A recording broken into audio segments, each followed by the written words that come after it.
Welcome today to Clay Cupcakes inspired by the artist Wayne Thiebaud with Miss Sarnowski. Today, I'm going to show you how to make the base of your cupcake. Let's get started. To begin, you're going to have just a little scrap piece of paper, and your name and your class is going to go on the side. So it should be your name and then your grade and the letter. So that we can tell whose it is and what class it is when I store them.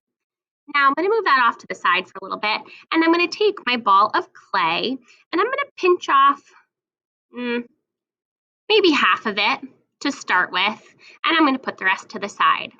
The first technique we're going to use is called a coil. Can we all say coil? A coil is a long snake-like piece of clay. First, you're going to start by pinching out your clay, right? So it's just in that general shape. You're going to find a clear spot on the table for yourself, and then you're going to roll your clay from the tips of your fingers all the way down to your palms using even pressure. Okay, so as I roll, you can see my camera bouncing.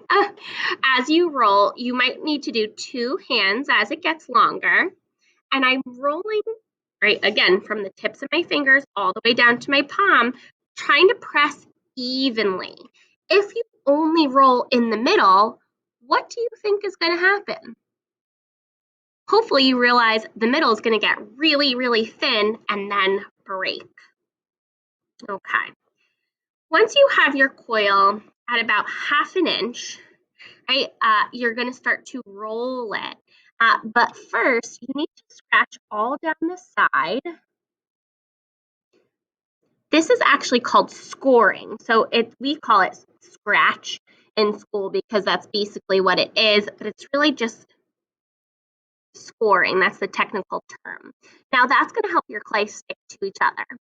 Now, since we're not using real clay, usually there's something called slip, which is water and clay mixed together, but we just have regular water here. You're going to take one finger. How many fingers? One. And you're just going to tap, tap, tap, tap, tap, tap your water on top of your scratches. The reason you don't want to smooth it is because your scratches will disappear. Finally, you're going to start to roll up your coil, almost like a snake. And if it sticks to the table, that's okay. We're going to clean the tables later. And I'm going to keep going and keep going until I get the size for the bottom of my cupcake. All right. And I can smooth out the edges with some water if I need to, but we don't want to make a flood. Now, very important, this needs to go right on top, right, of the paper when you finish so that it doesn't stick to the table. Next, you're going to take your remaining clay and do the same thing. You're going to pinch off a piece for your next coil. You're going to roll it, right, from the tips of your fingers all the way down to your palm. If it starts to get longer, you use two hands, rolling it evenly.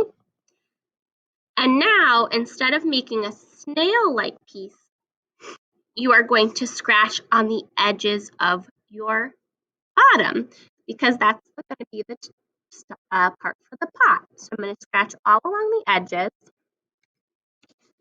Notice that I'm not going too deep because I don't want to actually scratch holes into it.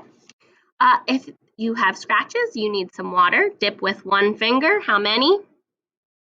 One. And then you can start to place your coil right on top.